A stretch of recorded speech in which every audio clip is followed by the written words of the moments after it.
It's organized chaos, but it's also because you have to have the right people.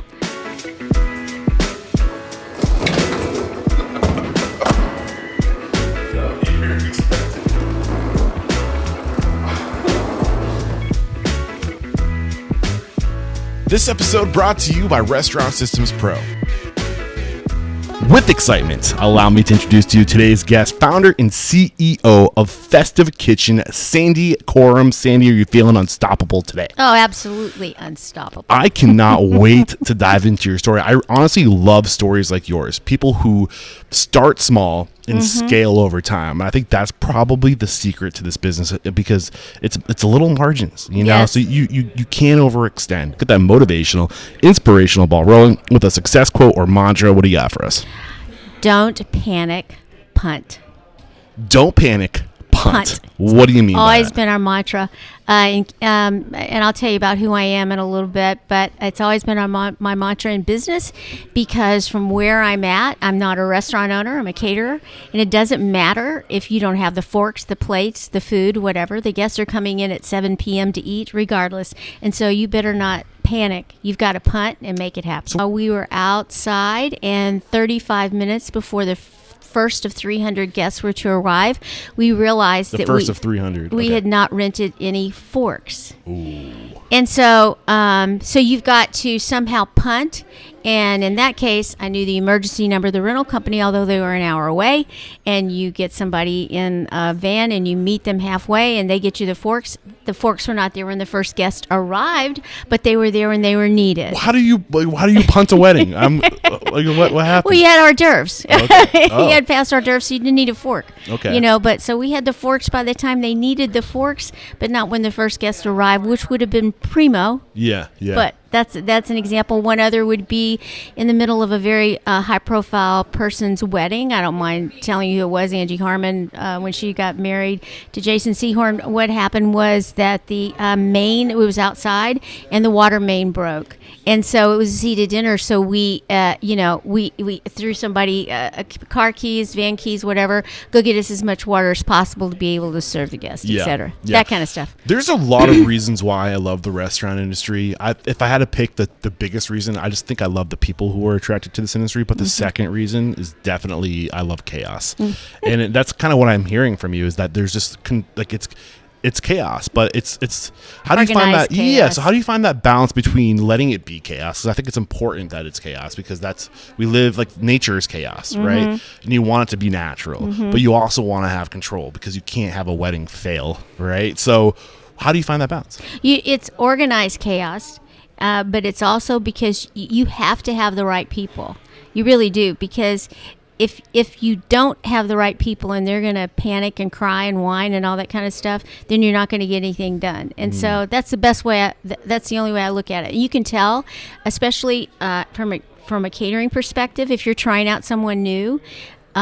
We try them out in a large setting when there's a lot of guests and you say follow this person, and you can tell probably after 15 minutes if they're going to be a person that you can use as waitstaff later, because if you see them standing there with their hands folded when there's 300 guests around, you know this guy's not going to work. Knowing what you know now, looking to what you're doing then, like what would you have done differently? How would I you would have gotten systems earlier. Okay.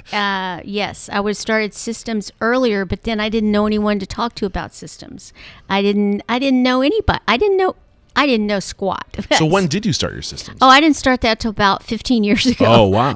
So like halfway through almost. Yeah. But I started off extremely slow. When I say slow and part-time, I'm talking slow and part-time. But I didn't really kick butt till about 16 years ago. You learned that you should charge more. What else did you learn during this time? During that time, just I learned everything. I learned that staff were supposed to have a uniform. I learned that staff, you name it, I learned it because I didn't know. I didn't know how to rent. Every master was once a disaster. Yes, I didn't know how to, if you had to rent plates, glasses, forks, how many you rent per person. If you have to provide plasticware, how many you provide per person, how many napkins, all that kind of stuff that goes into catering.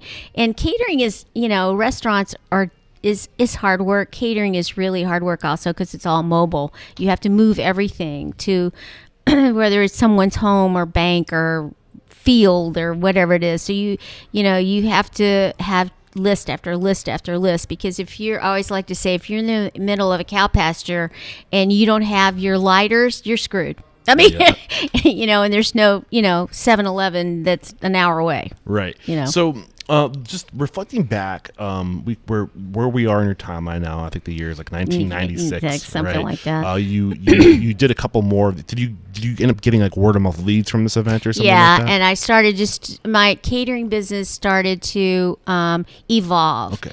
And it just kept evolving slowly because I didn't work full time. And then in, let me get the right year on that. So it's been probably 16 years ago, 17 years ago, which would be whatever. I decided, because we were doing a lot of events in a very wealthy part of Dallas, and that's where most of our events were for private social clients.